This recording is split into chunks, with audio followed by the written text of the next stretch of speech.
दिन शेर सिंह जंगल में सैर कर रहा था। तभी वो देखता है कि एक लोमड़ी लोमड़ी को मार रही होती है। बचाओ! ये लोमड़ी लोमड़ी को मार देगी।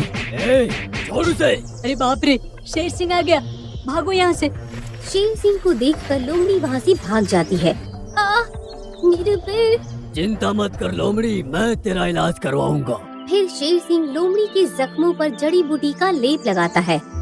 मैंने तुमसे कितनी बार कहा है, दूसरे इलाके में मत जाया करो। देखो कितना बड़ा घाव लग गया। महाराज, मैं अपने भाई को ढूंढने गई थी, पर अचानक लोमड़ी ने आकर मुझ पर हमला कर दिया।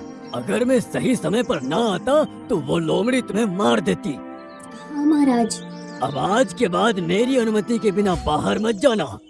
जी महाराज। इतना बोलकर शेर सिंह वहाँ से चला जाता है। शेर सिंह जा रहा होता है, तभी उसे रास्ते में एक भालू मिलता है। महाराज, क्या मैं अपने इलाके के बाहर जा सकता हूँ? नहीं, इस समय बाहर जाना खतरे से खाली नहीं है। मगर मेरा जाना जरूरी है महाराज, मेरे चाचा के बेटे की तबीयत बहुत खराब है।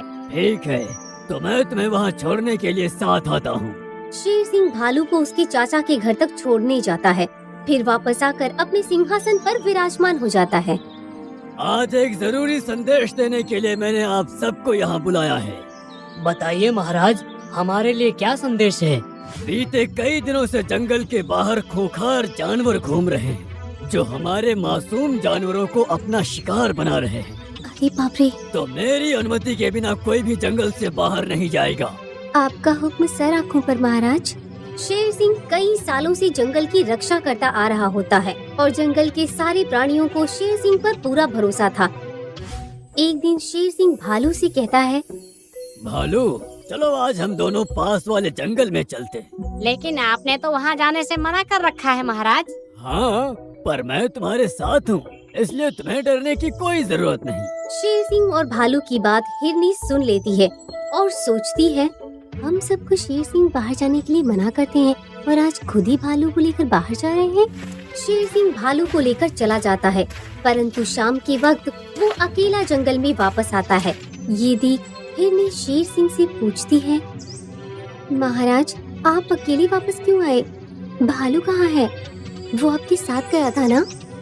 वो वहीं उसके रिश्तेदार के यहाँ रुक गया है। ये सुनकर हिरनी को थोड़ा अजीब लगता है, परंतु शेर सिंह पर शक करने का कोई सवाल ही नहीं था, इसलिए वो बिना शक किए वहाँ से चली जाती है। अगले दिन शेर सिंह हिरनी को कहता है, हिरनी, मैं भालू को लेने के लिए जंगल के बाहर जा रहा हूँ, क्या तुम मेरे साथ आना चाहोगी? क्या आपके साथ? जी जरूर। महाराज, मैं भी आपके साथ चलूं? कई दिनों से मैं जंगल के बाहर नहीं गया हूँ। अरे भाई, नेकी और पूछ, चलो तुम भी चलो। इस बकरी को भी साथ में लेना हो तो ले लो।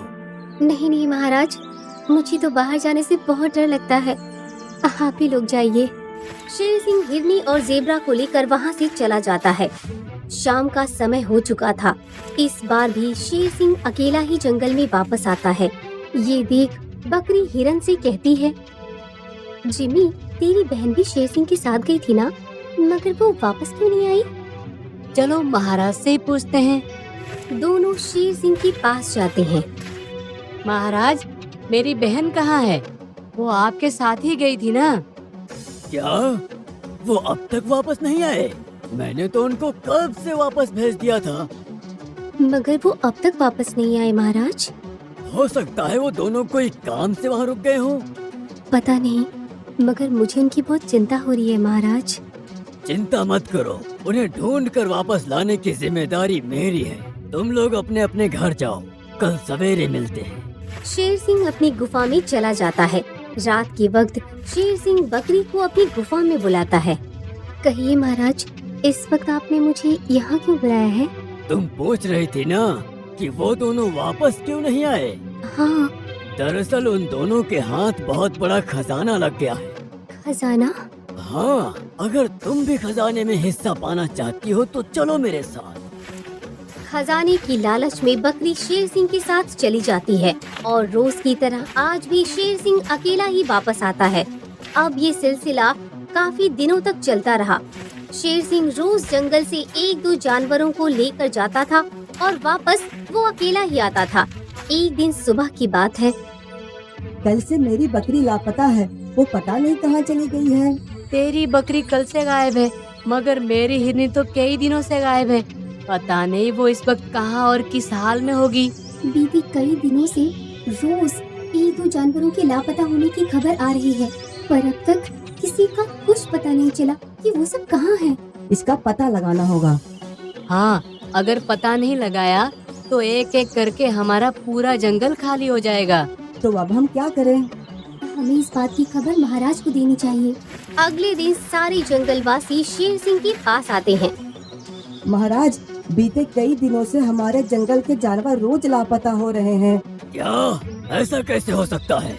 पता नहीं महाराज, किंतु यही सत्य है। मगर मैंने तो कह रखा है कि कोई जंगल से बाहर नहीं जाएगा, फिर ये कैसे गायब हो रहे हैं? अब याद रखना, मेरी अनुमति के बिना जंगल से कोई बाहर नहीं जाएगा। सभा खत्म होते ही सभी वहाँ से जाने लगते हैं। रास्ते में सभी बातें करते हुए जा रहे होते हैं। जंगल वासियों को रोज राजा शेर सिंह ही तो बाहर ले जा रहा था, फिर शेर सिंह अनजान क्यों बन रहा है? पता नहीं, लेकिन इस बात का पता जरूर लगाना पड़ेगा। अगले दिन शेर सिंह दो जानवरों के साथ जंगल के बाहर जा रहा होता है। तभी लोमड़ी और बकरा उन्हें देख लेते हैं। वो देखो, महाराज खुद दो प्राणियों को लेके जा रहे हैं। चलो इनका पीछा करते हैं, देखें तो सही माजरा क्या है। लोमड़ी और बकरा दोनों शेर सिंह का पीछा करते हैं। कुछ दूर चलने के बाद शेर सिंह दोनों को लेकर दूर एक इलाके में आता है, जहां काफी सारे शिकारियों के तंबू लगे हुए थे। वाह शेर, तू तो आज भी तगड़े जानवर ले आया। कोई देख ले, उससे पहले ही जल्दी से इन्हें भी पकड़कर पिंजरे में कैद कर लो। चमन शिकारी और उसका साथी उन दोनों जानवरों को पिंजरे में कैद कर लेते हैं। इसका मतलब शेर सिंह ही जंगल के प्राणियों को गायब करवा रहा है। मगर वो ऐसा क्यों करवा रहा है? इसका पता करना ही पड़ेगा। फिर दोनों जंगल में वापस आकर सभी को सारी बातें बताते हैं। क्या महाराज ने ही हमारे प्राणियों को शिकारियों के हवाले कर दिया? हाँ चीता भाई, मैंने अपनी आँखों से उसे देखा है। अगर ऐसा है तो आज भी हम उन शिकारियों पर धावा बोल देते हैं। नहीं, आज रात को चुपके से वहाँ जाकर उनकी ताकत का अंदाजा लगा लेते हैं, फिर कल पूरी ताकत से उन पर हमला करके अपने प्राणियों को छुड़वा लेंगे। ठीक है। रात के वक्त लोमड़ी और चीता दोनों छुपते छुपाते शिकारियों के इलाके में आते हैं। तभी दोनों की नजर एक पिंजरे पर पड़ती है। ये तो हमारे महाराज हैं। ये हमारे महाराज है? तो वो कौन है जो जंगल वासियों को शिकारियों के हवाले कर रहा है? लगता है वो शेर सिंह का हमशक्ल होगा, जो हमशक्ल होने का फायदा उठाकर प्राणियों को यहाँ लेकर आ रहा है। चलो शेर सिंह से मिलकर पता लगाते हैं। दोनों शेर सिंह के पास जाते हैं। महाराज, आप कैसे कैद हो गए? मेरे हमशक्ल शेर ने धोखे से मुझे कैद करवा लिया है और वो मेरी जगह राजा बनकर जंगल वासियों को धोखे से यहाँ लाकर कैद करवा रहा है। क्या? ये शिकारी लोग जानवरों को बेचने का कारोबार करते हैं। तुम दोनों यहाँ से चले जाओ, नहीं तो शिकारी आ गए तो तुम्हें भी बंदी बना लेंगे।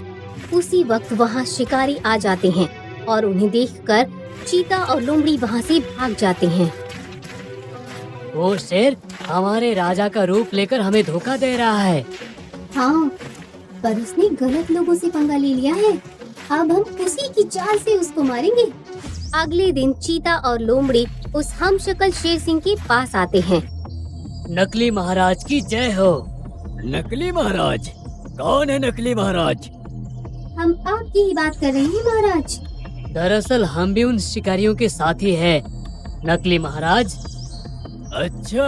हाँ हाँ, और उन्होंने आप ही के लिए संदेशा भेजा है। संदेशा? हाँ, उन्होंने कहा है आज रात 12 बजे वो असली शेर को लेकर शहर चले जाएंगे। मगर जाने से पहले वो तुम्हें राजा घोषित करना चाहते हैं, इसलिए तुम्हें वहाँ बुलाया है।